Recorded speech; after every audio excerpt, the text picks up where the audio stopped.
My name is Renee Chapman, and I'm 32 years old. 3 days after my family reunion celebrating my father's 60th birthday, I opened my banking app and saw my savings account balance $0.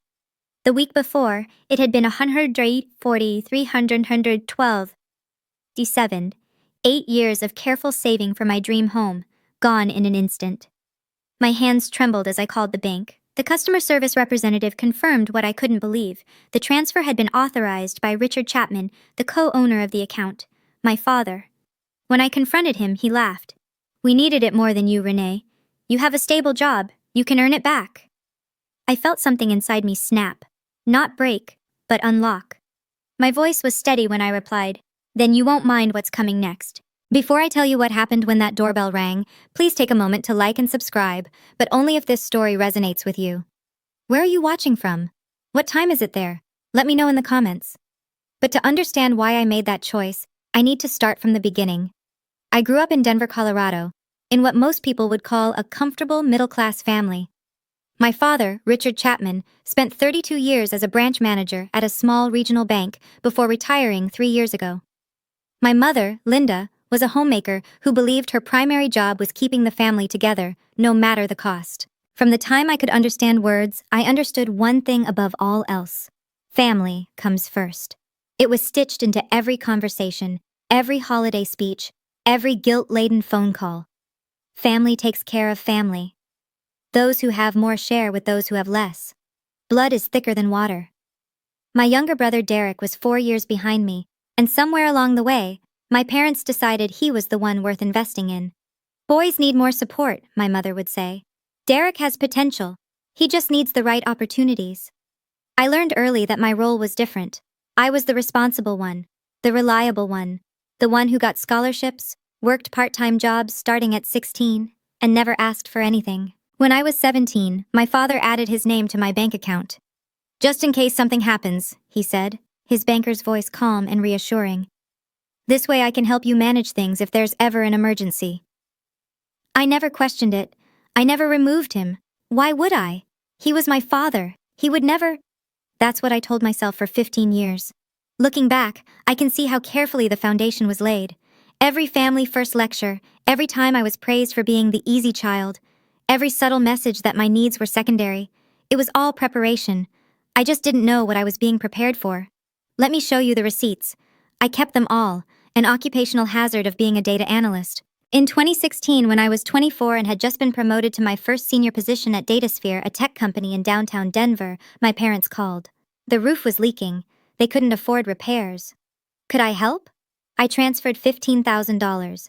Between 2017 and 2020, Derek's college tuition kept coming up short. Scholarships fell through. Financial aid wasn't enough. Mom cried on the phone about how Derek would have to drop out. I covered $28,000 in tuition gaps. In 2019, Mom was diagnosed with severe rheumatoid arthritis. Insurance didn't cover everything. Dad said they were drowning in medical bills. I paid $12,000. In 2021, Derek had a business opportunity, a real estate investment that was guaranteed to pay off. He just needed startup capital. He'd pay me back within a year. I loaned him $8,000. I never saw a cent of it. Between 2022 and 2024, there were countless emergencies, car repairs, unexpected bills, holiday expenses they couldn't quite cover, another $24,000 piece by piece, total over $87,000 in 10 years. I tracked every dollar in a spreadsheet, color-coded by category, dated by transaction, not because I expected to be paid back, but because that's just who I am. Data is comfort. Numbers don't lie. You know what I never received? A thank you card, a genuine expression of gratitude, even an acknowledgement that I had sacrificed anything at all. What I got instead was, "You have a good job, Renee. You don't have kids to worry about." Family helps family. What I got was the privilege of being the family ATM, while my brother was called the one with potential. Despite everything I gave away, I had a dream, a quiet, persistent dream that kept me going through every extra shift, every declined vacation, every time I talked myself out of buying something nice for myself. I wanted a house, not a mansion, not a showpiece. Just a modest home in the suburbs of Denver with a backyard where I could plant flowers, a living room big enough to host friends, and walls that belonged to me. I started saving seriously when I was 24, right after my first promotion. I set up automatic transfers. I created a separate high-yield savings account. I lived in a modest apartment, drove a 10-year-old Honda, and bought my coffee at home instead of Starbucks. My goal was $150,000, enough for a 20% down payment on a $750,000 house in a decent neighborhood. After 8 years of discipline, sacrifice, and saying no to myself over and over again, I had $140,312.67. I was so close I could taste it. I had already toured 3 houses. The third one was perfect. A craftsman-style home with a wraparound porch, hardwood floors, and a backyard with space for a garden. The asking price was $735,000. I planned to make an offer the week after Dad's birthday party. Here's the thing that haunts me. 2 years before everything fell apart, I almost removed my father from that account. I was updating my financial information, and the bank representative asked if I wanted to change the co-owner status. I hesitated. Then I called my dad to tell him, and his voice turned cold. "You don't trust your own father? After everything I've done for you?" I apologized. I left his name on the account.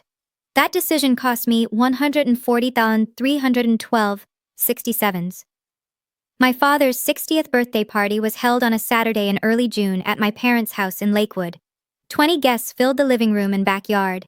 Aunts, uncles, cousins, old family friends, neighbors who had known us for decades. The decorations were elegant.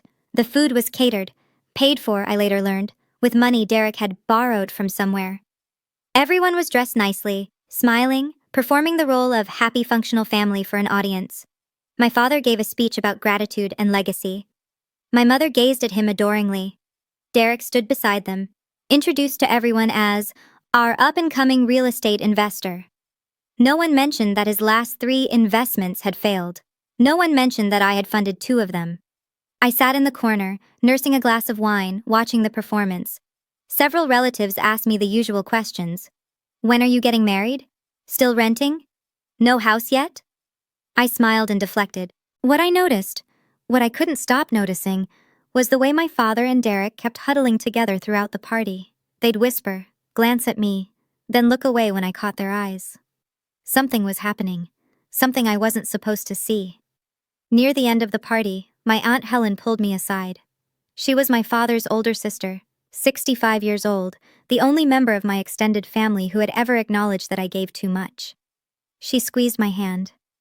"Renee, sweetheart, you've given enough. Be careful." I laughed it off. "Careful of what, Aunt Helen?" She didn't answer.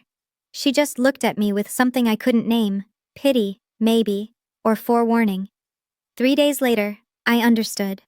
It was a Tuesday morning when my world collapsed. I was at my desk at DataSphere reviewing quarterly analytics reports when my phone buzzed with an email notification. The subject line read, "Transaction Confirmation, Mountain West, Federal." I assumed it was spam. Phishing attempts that mimicked bank communications were common enough. I was about to delete it when something made me pause. The account number in the preview matched mine. I opened my banking app. Savings account. Balance, $0. For a full 30 seconds, I couldn't breathe. I stared at the screen, certain there had been some mistake, a glitch, a display error, something. I called Mountain West Federal's customer service line with shaking hands. The representative was polite, professional, utterly unhelpful in the way only financial institutions can be. "Ma'am, I can confirm that a transfer of $140,312.67 was processed yesterday from your savings account to an external account. The transaction was authorized by the co-owner of the account, Mr. Richard Chapman." "That's my father." "Yes, ma'am. As a joint account holder, he has full authorization to—" "I didn't approve this transfer. I didn't know about it." A pause. "Ma'am, our records show the transaction was confirmed via electronic signature. Would you like me to email you the confirmation documentation?" "Yes, please." I hung up and sat in my cubicle staring at nothing. 8 years. 8 years of sacrifice, discipline, and dreaming, transferred away in a single click by the man who was supposed to protect me. The email arrived 3 minutes later. I opened the attachment and saw my name on the electronic signature line, except I had never signed anything. My father hadn't just stolen my money, He had forged my identity to do it. I called my father from the parking garage of my office building. I needed privacy for this conversation. I needed to hear his voice when he explained. He answered on the second ring. Renee, I was expecting your call. No guilt, no hesitation, just calm acknowledgement, like we were discussing the weather. Dad, my voice cracked. The money, my savings, all of it. Yes, I transferred it. Why? He sighed, the way he always did when he thought I was being difficult. Derek was in trouble, Renee. His investment property fell through. He owed the bank $120,000. They were going to foreclose. I had to help him. With my money? Family money, he corrected. I put Derek's future first. I used part of it to pay down his debt and the rest as a down payment on a new apartment for him. A fresh start. That was everything I had. 8 years of saving. I was going to buy a house. And you still can, he interrupted. You have a good job. You're smart. You'll earn it back in no time. Derek doesn't have your advantages. He needs support. I heard my mother's voice in the background. Tell her it's for the family. She'll understand. Renee. My father's tone shifted, becoming the authoritative banker voice I'd known all my life. I raised you for 18 years, fed you, clothed you, paid for your education. This is what family does. We share, we sacrifice. I needed that money more than you did. Something cold and clear settled in my chest. You forged my signature, Dad, on the electronic confirmation. Silence. I didn't approve that transfer. The bank has documentation with my name on it, documentation I never signed. More silence. Then, you're overreacting. I wasn't. That night, I called Marcus Webb. Marcus and I had been friends since college. We'd met in an economics class freshman year and stayed in touch through graduations, career changes, and life's chaos. He was now a lawyer specializing in financial fraud cases, working at a mid-sized firm in downtown Denver. Renee? His voice was warm when he answered. It's been months. What's going on? I told him everything. The account, the transfer, the forged signature, the phone call with my father. When I finished, there was a long pause. Renee, this is serious, like potentially felony level serious. What do you mean? Your father being a co-owner complicates things, but it doesn't give him the right to forge your signature on authorization documents. If he created a false electronic signature to make the transfer appear legitimate, that's forgery. Combined with the unauthorized nature of the transfer, we're looking at potential charges of bank fraud and identity theft. My stomach dropped. I don't want to send my father to prison. I understand. But you need to know your options. Marcus's voice was gentle but firm. Here's what matters right now. Mountain West Federal has a 72-hour window for disputing suspicious transactions. After that, the transfer gets classified as confirmed in their system, and recovering the funds becomes much harder. I checked the time on my phone. The transfer had been processed Tuesday morning. It was now Tuesday night. I have less than 48 hours. Yes, and Renee, he paused, you mentioned an email with your electronic signature. Do you still have it? Yes. Forward it to me. And if you know anyone who does digital forensics, have them look at the metadata. If that signature was created from a different device than yours, that's evidence of forgery.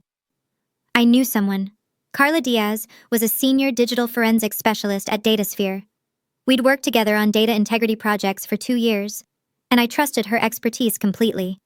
Wednesday morning, I caught her before our department meeting. Carla, I need a favor, a personal one. She looked at my face. I hadn't slept, and I knew it showed, and immediately nodded. What do you need?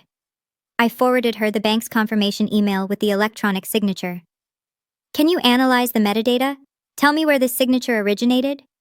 It took her less than an hour.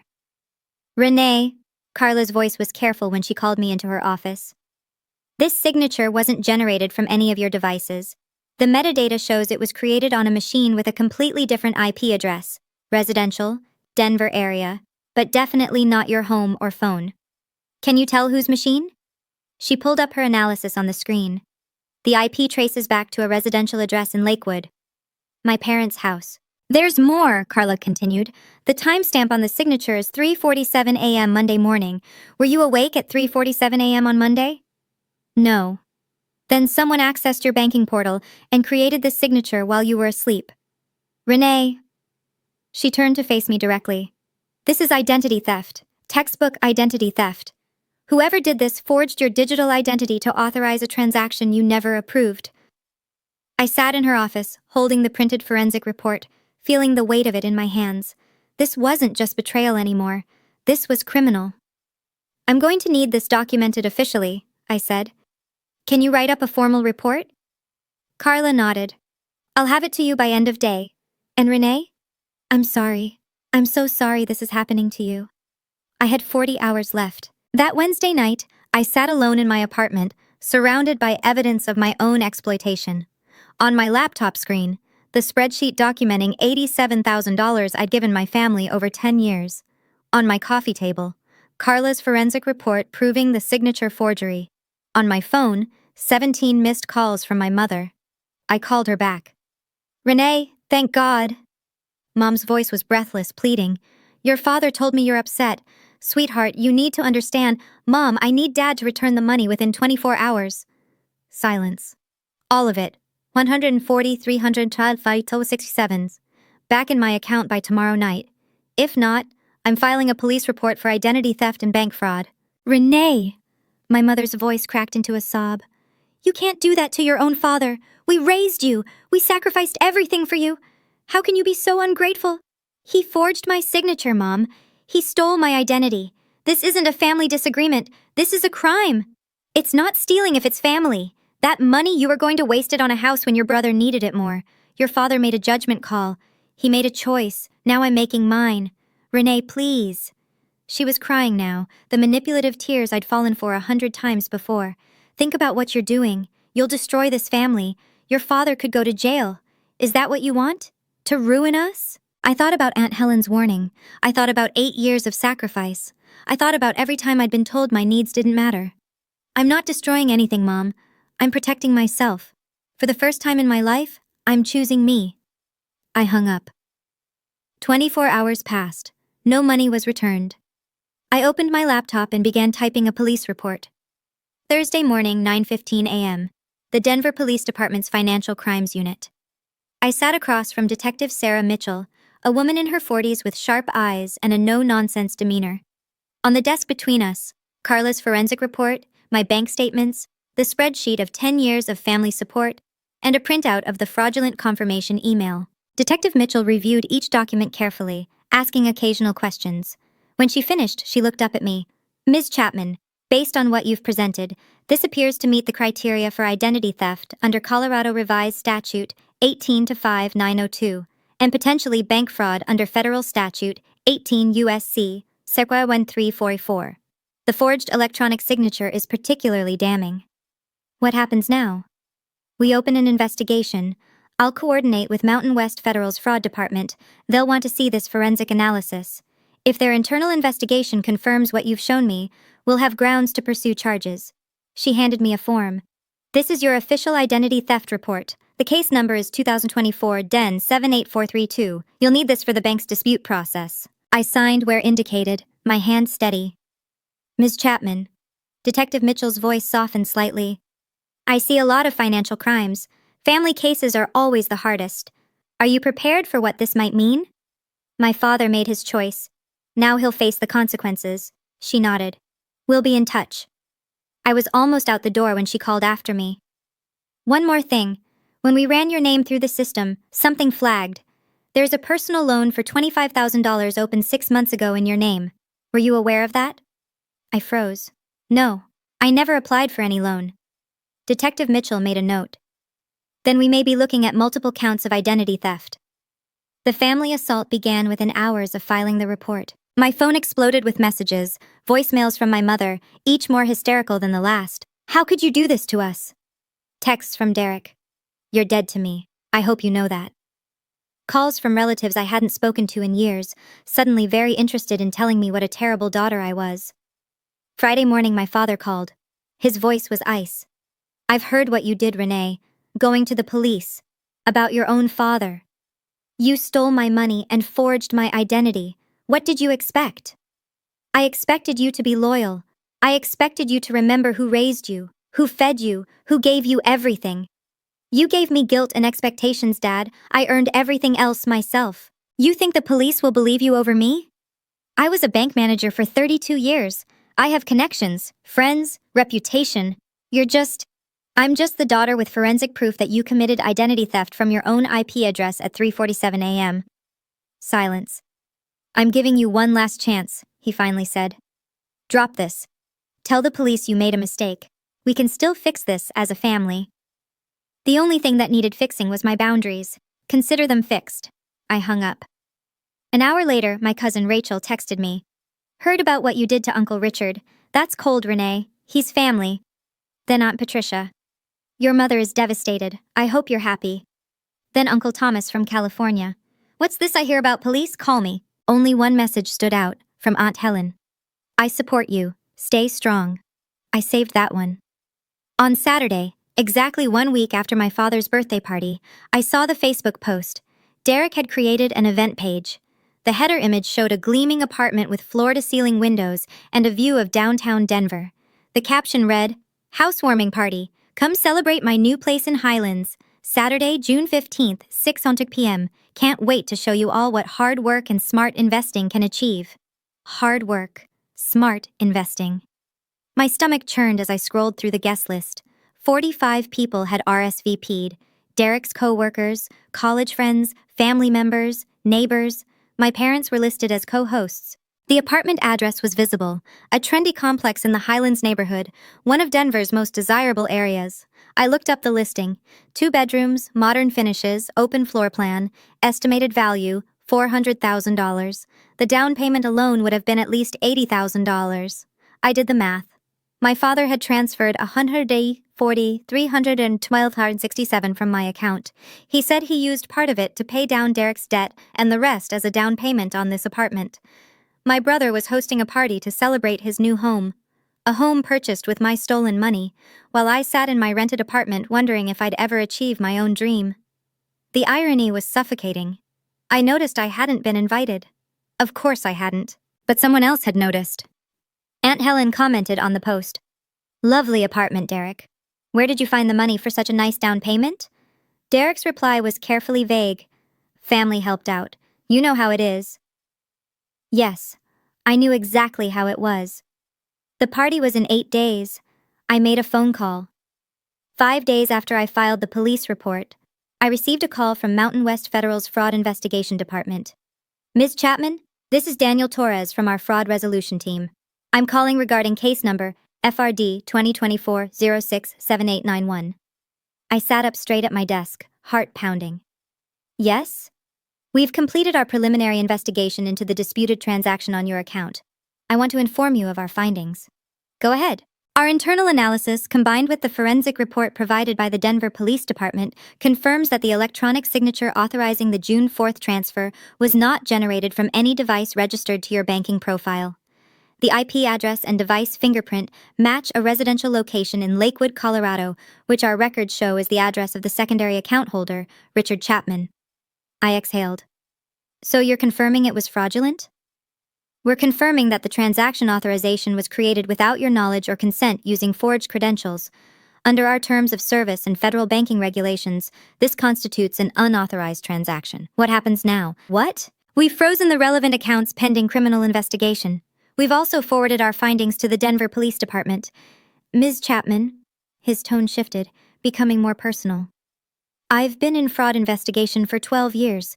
Family cases are rare, but they're always the most painful. I'm sorry you're going through this. Thank you. What about my money? Once the criminal investigation reaches a certain threshold, which given the evidence should be soon, we'll begin the process of reversing the fraudulent transaction. You should expect full restitution of $140,312.67 within 30 to 60 days. I thanked him and hung up, then immediately called Detective Mitchell. The bank confirmed the fraud. What's next? Next, she said, we execute an arrest warrant. Do you have a preference on timing? I did. I thought about Detective Mitchell's question for a long time. The practical choice was clear. Have my father arrested quietly, at home, with minimal witnesses. It would be less dramatic, less painful, less public. The family could manage the narrative. The neighbors might never know. But I kept thinking about that Facebook post. Can't wait to show you all what hard work and smart investing can achieve. I thought about 45 people gathering to celebrate my brother's success. Success built on my stolen savings, my forged identity, My shattered dreams. I thought about my parents standing beside him, proud, smiling, performing happy family while I sat alone in my apartment. They wanted an audience for the lie. Maybe they deserved an audience for the truth. Wednesday night, Aunt Helen called. "Renee, honey, I heard about the investigation. How are you holding up?" "I'm okay, Aunt Helen. I'm just deciding something. The housewarming party is Saturday. Your Uncle Thomas is flying in from California. The whole extended family will be there." Something clicked into place. Everyone will be there to see Derek's big moment. Yes, Richard's been calling everyone, making sure they come. He wants a big show of support. She paused. He's telling everyone you've had a mental breakdown and are making false accusations. He's trying to control the narrative before you can speak. My jaw tightened. Is that so? I thought you should know. Whatever you decide to do, I support you. I thanked her and hung up. Then I called Detective Mitchell. "Detective, you asked about timing for the arrest warrant. I have a suggestion." "I'm listening." "Saturday, June 15th, 7 o'clock p.m., 2847 Highland Boulevard, apartment 4C. There will be approximately 45 witnesses." A pause. "That's unconventional." "So is stealing from your daughter."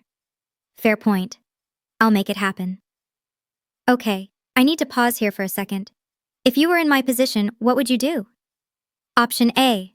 Have the police arrest my father quietly at home, avoid the drama, keep things private. Or option B. Let everything unfold at the housewarming party, in front of 45 witnesses celebrating my brother's success. Drop your answer in the comments, A or B, and if you're still with me, hit that like button so I know you're here. Now, let me tell you what happened next. Saturday, June 15th, 2024. 6 o'clock p.m. Derek's apartment in the Highlands was everything the Facebook photos promised. Soaring ceilings, designer furniture, a wall of windows showcasing the Denver skyline, catering trays covered the kitchen island. A playlist of upbeat music pulsed through wireless speakers. Congratulations. Balloons floated in clusters near the entrance. 45 guests filled the space, mingling with champagne glasses in hand. Derek's coworkers admired the view. Extended family members exclaimed over the finishes. Friends congratulated him on finally making it. My father stood in the center of the living room holding court. "I've always believed in investing in family," he announced to a cluster of relatives. "When Derek came to me with this opportunity, I knew it was the right move. That's what parents do. We set our children up for success." Murmurs of approval rippled through the group. My mother circulated with a tray of appetizers, beaming. "Isn't this place wonderful? Derek has worked so hard. We're so proud." Derek himself was near the window, accepting praise from 2 former college roommates. "Yeah, man, it took some strategic planning, but I finally got my feet under me. Real estate is all about timing, you know." Uncle Thomas, newly arrived from California, clapped Derek on the shoulder. "Your dad says you're quite the investor. Impressive, son. Real impressive." Nobody mentioned me. Nobody wondered where I was. Nobody questioned where an unemployed investor with a failed track record suddenly found the resources for a $400,000 apartment in one of Denver's most expensive neighborhoods. Or almost nobody. I spotted Aunt Helen near the kitchen, watching my father's performance with an expression I recognized, the same skepticism she'd shown at the birthday party 3 weeks ago. She checked her watch. 6:47 p.m., 13 minutes. At 6:52 p.m., Aunt Helen made her move. She intercepted Derek as he headed back from the bathroom, cornering him near the hallway where the acoustics carried every word to at least a dozen nearby guests. "Derek, sweetheart." Her voice was pleasant but carried. "This apartment is stunning. What did it cost, if you don't mind me asking?" Derek's smile flickered. "Oh, around 400,000. It was a great deal, actually." "And where did you find the down payment? Last I heard, you were having some trouble with your other properties." Several heads turned. The music suddenly seemed too loud for the silence that was forming. "Dad helped out," Derek said carefully. "You know, family support." "Mm-hmm," Aunt Helen nodded slowly. "And did Renee contribute anything?" Derek's face went pale. "What? No, Renee has nothing to do with this." "Really? Because I spoke to her this week and she mentioned some interesting things about a bank transfer. $140,000, I believe?" The cluster of relatives nearest to them had stopped talking entirely. My mother's smile was frozen in place. My father was pushing through the crowd, his face thunderous. "Helen!" His voice was sharp. "This isn't the time or place." "Isn't it?" Aunt Helen turned to face her brother. Richard, where did the money for this apartment come from? The truth, please. Your sister is asking. It's family business. None of your... Did you take money from Renee's savings account without her permission? The room had gone completely silent. 45 pairs of eyes fixed on my father. His mouth opened, closed, opened again. The doorbell rang. My father's face went white. That, Aunt Helen said quietly, would be the police. Derek opened the door. 2 uniformed officers stood in the hallway, their postures professional, their expressions grave. Behind them, in plainclothes, was Detective Mitchell. We're looking for Richard Chapman. The room erupted in confused murmurs. My mother rushed toward the door. What is this? This is a private party. Ma'am, please step aside. Detective Mitchell held up her badge. Mr. Richard Chapman, you're under arrest for bank fraud, identity theft, and forgery under Colorado and federal statutes. You have the right to remain silent. Anything you say can and will be used against you in a court of law. This is ridiculous. My father's voice cracked. This is my family. My daughter is mentally unstable. She's making up stories. Sir, we have forensic evidence confirming that an electronic signature was forged from your home computer at 3:47 a.m. on June 3rd, authorizing a transfer of $140,312 from your daughter's account. We also have evidence of a $25,000 loan opened fraudulently in her name 6 months ago. The Miranda rights continued as one officer guided my father's hands behind his back. The click of handcuffs was impossibly loud in the silent room. My mother collapsed against the wall, sobbing, Richard! Richard! Derek stood frozen, his mouth hanging open, champagne glass still clutched in his hand. Uncle Thomas stepped back from him like he'd discovered something contagious. What the hell is going on here? The guests parted as the officers led my father toward the door. His head was bowed, his banker's composure finally completely shattered. As he passed Aunt Helen, she spoke quietly. You should have returned the money, Richard. She gave you a chance. The door closed behind them. 45 witnesses stood in absolute silence. Then someone whispered, He stole from his own daughter? Detective Mitchell remained after the uniformed officers escorted my father out. She addressed the stunned room with professional calm. For those who are wondering, Mr. Chapman is accused of stealing $140,312.67 from his daughter's savings account and forging her digital identity to authorize the transfer. Additionally, a fraudulent loan of $25,000 was opened in her name without her knowledge or consent. The down payment for this apartment, she gestured around the room, came from those stolen funds. Uncle Thomas turned to Derek, his face flushed with anger. Is this true? This apartment was bought with Renee's money? I didn't... Derek stammered. Dad said she agreed. He said she wanted to help. She filed a police report, Derek. Aunt Helen's voice was sharp. Does that sound like someone who agreed? A woman I recognized as one of Derek's co-workers set down her champagne glass. Wait, so this whole party, we're celebrating an apartment bought with stolen money? From his own sister's savings, another guest added, disgust evident in her voice. One by one, people began moving toward the door. A friend of Derek's shook his head as he passed. Dude, I thought I knew you. This is seriously messed up. Within 15 minutes, 20 guests had left. Those who remained clustered in small groups, whispering, casting looks at Derek and my mother, like they were viewing a car accident. My mother sat on Derek's expensive new couch, mascara streaking down her face. This can't be happening. This isn't happening. Uncle Thomas approached her, his voice cold. Linda, did you know about this? She didn't answer. That was answer enough. I flew in from California for this. He grabbed his coat. I'm done with Richard, and I'm done pretending this family isn't rotten. I arrived at 7:45 p.m., after the police had left. The apartment door was still open. No one had thought to close it. I walked through into a scene of devastation. Half-empty champagne glasses abandoned on tables, catering trays untouched, congratulations balloons drifting aimlessly. Perhaps 15 people remained. They turned to stare as I entered. My mother launched herself off the couch. You did this! You destroyed everything! I held up one hand, and something in my expression stopped her mid-stride. I didn't destroy anything, Mom. I reported a crime. There's a difference. I set a folder on the kitchen island, the same folder I'd been carrying for 2 weeks. Inside, The spreadsheet documenting $87,000 in support over 10 years, Carla's forensic report, a copy of the police report, bank statements showing the fraudulent transfer. Uncle Thomas, I turned to face him. I know you traveled from California for this. I'm sorry your trip was ruined, but I thought you deserved to know the truth. He took the folder, scanning the documents inside. His face shifted from shock to disgust to something like grief. Renee, his voice was hoarse. I had no idea. None of us did. That's what they counted on. Derek finally found his voice. Renee, you have to understand. Dad said you were okay with it. He said you wanted to help me. I never agreed to anything, Derek.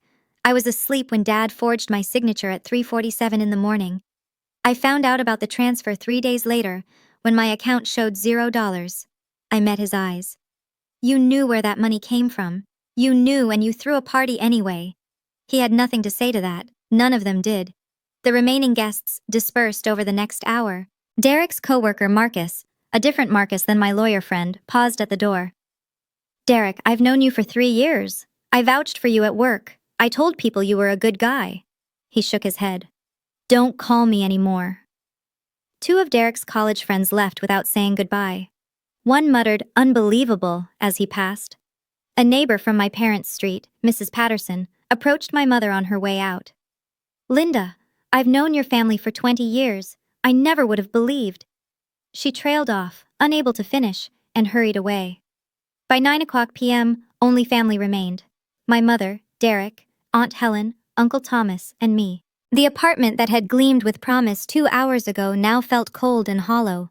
The champagne had gone flat. The catering was congealing. The congratulations balloons seemed to mock the devastation below them. Derek slumped in a chair by the window, staring at nothing. His success story had evaporated in less than 3 hours. My mother sat rigid on the couch, tear-streaked and silent, stripped of the supportive audience she'd relied on to maintain her denial. Uncle Thomas approached Aunt Helen. You knew about this, didn't you? Before tonight? I suspected. Aunt Helen's voice was tired. I tried to warn Renee years ago. No one wanted to listen. I listened, I said. Eventually. Uncle Thomas turned to me. His eyes were red. Renee, I owe you an apology. When your father called to invite me to this party, he told me you'd been making false accusations. He said you were having mental health issues. I believed him. Most people did. He's very convincing. Not anymore. Uncle Thomas's jaw tightened. He's dead to me. I stood in the center of Derek's apartment, surrounded by the wreckage of his celebration, and spoke the words I should have said years ago. Derek. My brother looked up, hollow-eyed. I want you to understand something. I didn't do this to hurt you. Then why? Because you hurt me. You and Dad. You took my life savings, money I spent 8 years earning, and you used it to buy this apartment. Then you threw a party to celebrate. You posted on Facebook about hard work and smart investing. My voice cracked, but I pushed through. That wasn't hard work. That was theft. Dad said you would understand. Dad lied. To you, to me, to everyone. And you chose to believe him because it was convenient.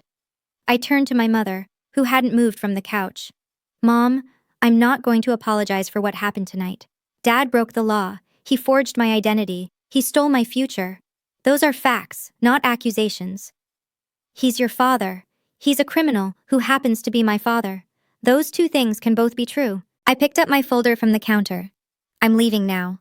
I won't be contacting any of you for the foreseeable future. When Dad's case goes to court, I'll do what the prosecutors ask. Beyond that, I have nothing more to say. Derek stood. Renee, wait. We're family. Family doesn't steal from each other, Derek. Family doesn't forge signatures at 3 a.m. Family doesn't throw parties with stolen money. I met his eyes.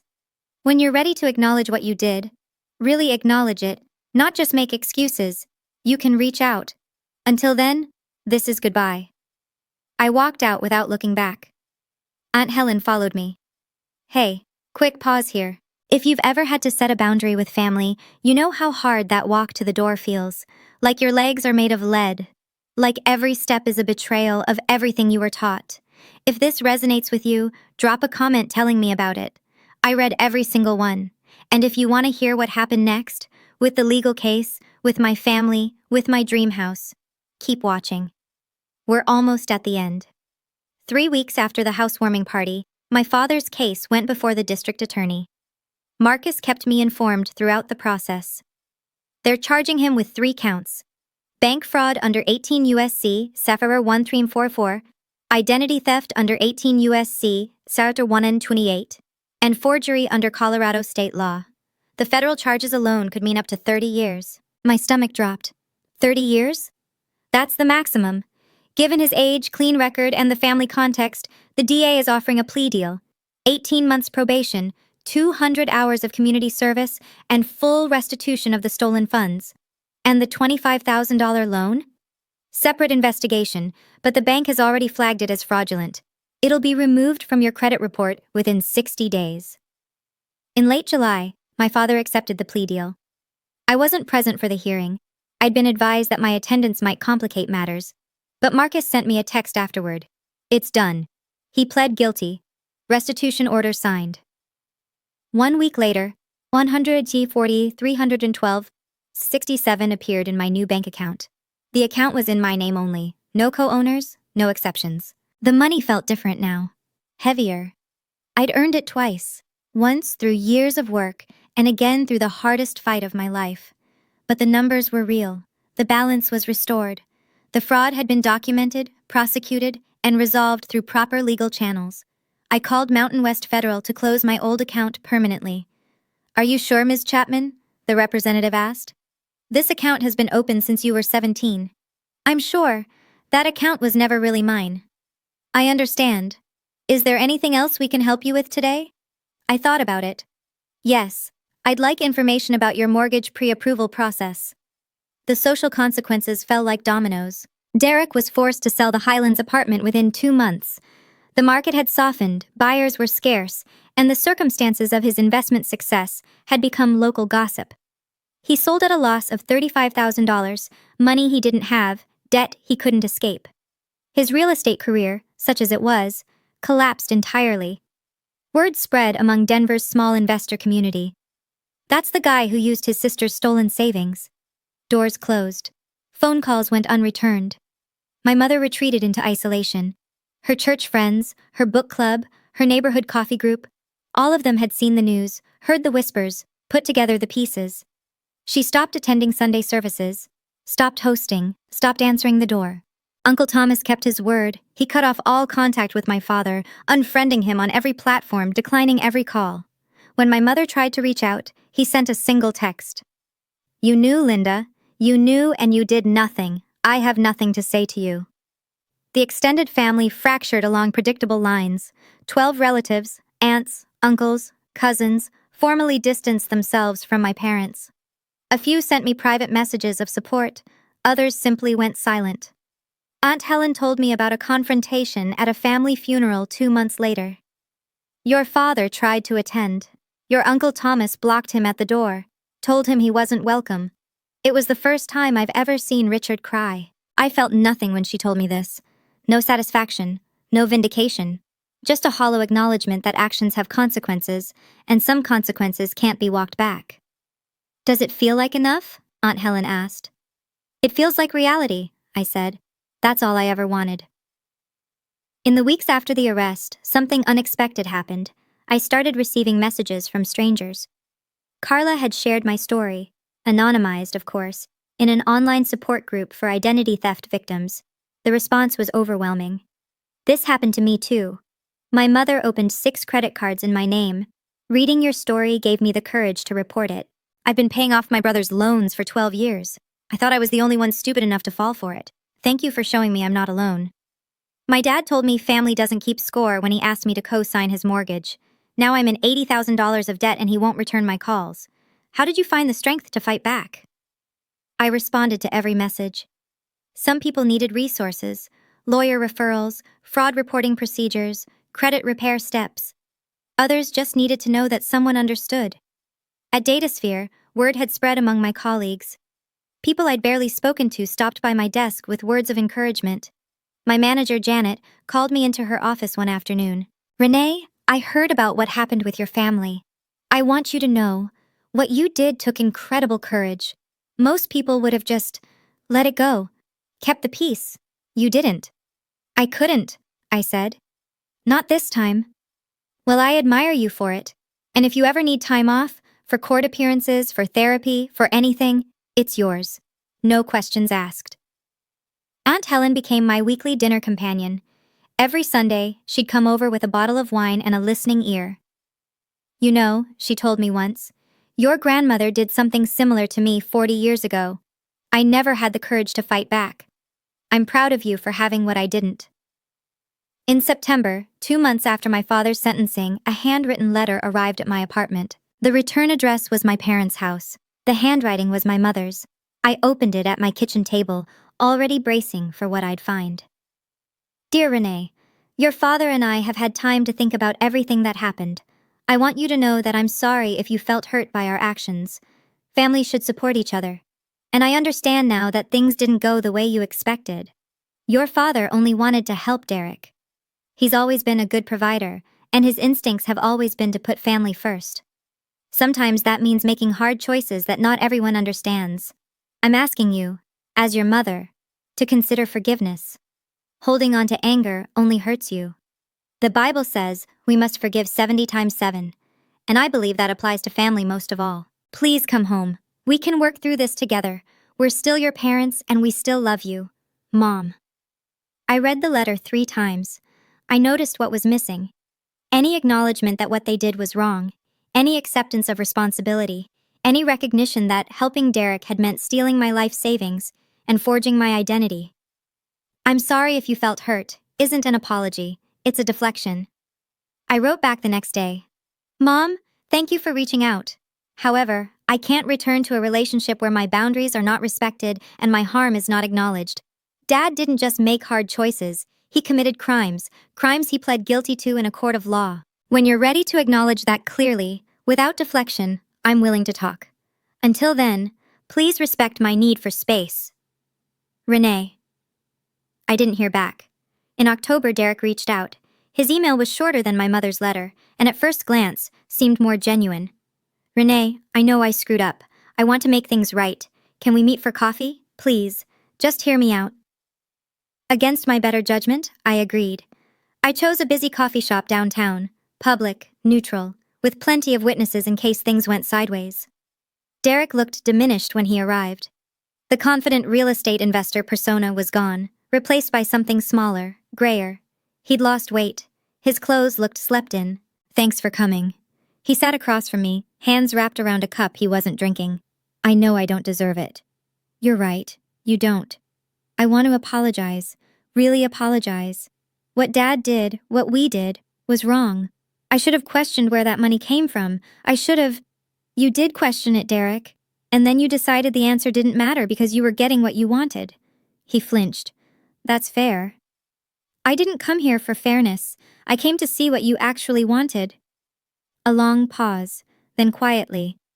Dad's probation is making things hard for him. He can't travel for work, can't... Derek. And if you could maybe talk to the DA, ask them to reduce... Stop. He stopped. You didn't come here to apologize. You came here to ask me to help Dad. Again, after everything. Renee, he's our father. I stood up. He stopped being my father when he forged my signature at 3:47 in the morning. I picked up my bag. Goodbye, Derek. Don't contact me again unless you're ready to have an actual conversation. One that isn't about what you need from me. I left my coffee untouched on the table. November brought the first real cold of the season, and my first Thanksgiving without my family. Aunt Helen invited me to her house, a cozy craftsman in the Berkeley neighborhood. When I arrived, the table was set for 2. Simple, elegant, with candles flickering in the fading afternoon light. I hope you like turkey, she said, pulling me into a hug. I made too much, as always. Over dinner, we talked about everything except my parents, her garden, my work, the book club she'd recently joined, normal things, peaceful things. It wasn't until dessert that she brought it up. You know, Renee, I was your age when something similar happened to me. I looked up from my pie. You mentioned that once. With your mother? Aunt Helen nodded slowly. My mother, your grandmother, opened a credit card in my name when I was 23, maxed it out. I didn't find out until I tried to buy my first car and was denied for bad credit. What did you do? Nothing. Her voice was heavy with old regret. I was too scared. Too trained to keep the peace. I spent 8 years paying off a debt that was never mine, and I never said a word about it. That's not your fault? No, but it is my lesson. She reached across the table and squeezed my hand. What you did, Renee, standing up, filing that report, demanding accountability, that's what I should have done 40 years ago. I didn't have the courage. You do. I felt tears threatening. Sometimes I wonder if I did the right thing. You did. Her voice was firm. Protecting yourself isn't betrayal, it's survival, and family, real family, is the people who love you enough to want you to survive. I squeezed her hand back. Thanks for being real family, Aunt Helen. 6 months after my father's arrest, I signed the papers for my new house. It wasn't the craftsman I'd originally dreamed of, that one had sold months earlier while I was fighting for my stolen savings. But the house I found was better. A charming split level in Littleton with a wraparound porch, a renovated kitchen, and a backyard big enough for the garden I'd always wanted. Purchase price? $735,000. Down payment? $147,000. My recovered savings, plus 6 months of additional contributions. The closing was held on a Thursday afternoon in December. I sat at a conference table surrounded by lawyers, real estate agents, and mortgage officers, signing document after document, watching the stack of papers grow. When it was done, when the final signature was placed and the keys were handed over, I sat in my car outside the title company and cried. Not from sadness, from release. 8 years of saving. A devastating betrayal. A legal battle. A family shattered. And at the end of it all, a house. My house. In my name only. I drove to the property that evening. The moving truck wouldn't come until the weekend, so the house was empty, echoing with possibility instead of furniture. I walked through each room, running my fingers along the walls, memorizing the spaces that were finally, entirely mine. The backyard was brown with winter dormancy, but I could already see where the flower beds would go, where I'd plant tomatoes in the spring, where I'd set up a small table for morning coffee. The doorbell rang. Aunt Helen stood on the porch, holding a pot of red roses. Housewarming gift, she said, her eyes bright with tears. For your garden. I pulled her into a hug so tight neither of us could breathe. Welcome home, sweetheart, she whispered. I was home. I'm writing this from the porch of my new house, 6 months after moving in. The garden is thriving. Aunt Helen's roses bloomed in May, deep red against the green of the lawn. The tomatoes I planted are producing more than I can eat, so I've started bringing extras to my neighbors. I've made peace with the shape of my family now. It's smaller than it used to be, but it's honest. My father completed his community service. He's still on probation. From what Aunt Helen tells me, he's aged dramatically since the arrest. My mother has stopped reaching out. Derek sent one more email, which I deleted without reading. I'm not angry at them anymore. Anger requires energy, and I've chosen to spend my energy on things that matter.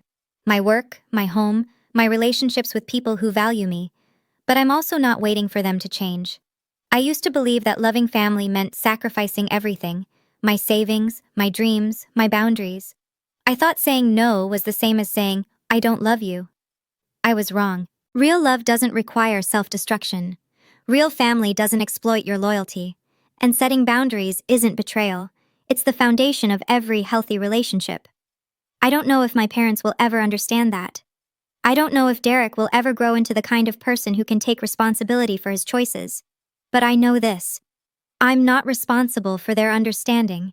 I'm only responsible for my own integrity, my own healing, my own life. And for the first time in 32 years, that life belongs entirely to me. I close my journal and look out at the sunset turning my garden gold. I chose myself. Finally. It was the hardest thing I ever did. It was worth it. Hey, before we wrap up, I want to step back and share some perspective on what we just witnessed. From a psychological standpoint, Renee's story is a textbook example of financial enmeshment, a dynamic where family members treat one person's resources as communal property, regardless of consent. The phrases, family helps family, and you have a stable job, weren't expressions of love. They were tools of control. Here's what Renee taught us. Setting boundaries isn't selfish. It's necessary. You're not obligated to destroy your future to maintain someone else's comfort. Forgiveness doesn't require reconciliation. And sometimes, choosing yourself means letting go of people who only valued what you could give them. If you're watching this and something resonated, if you've been the family ATM, the reliable one, the one who always gives, please know, you deserve better. Your loyalty is precious. Don't spend it on people who treat it as obligation. Thank you for staying until the end of Renee's story. If this video made you feel seen, or gave you permission to set a boundary you've been avoiding, drop a comment and tell me about it. I read every single one. Don't forget to subscribe and hit that notification bell for more stories like this. And if you're hungry for more, check out the video linked in the description. I think you'll love it. Until next time, protect your peace.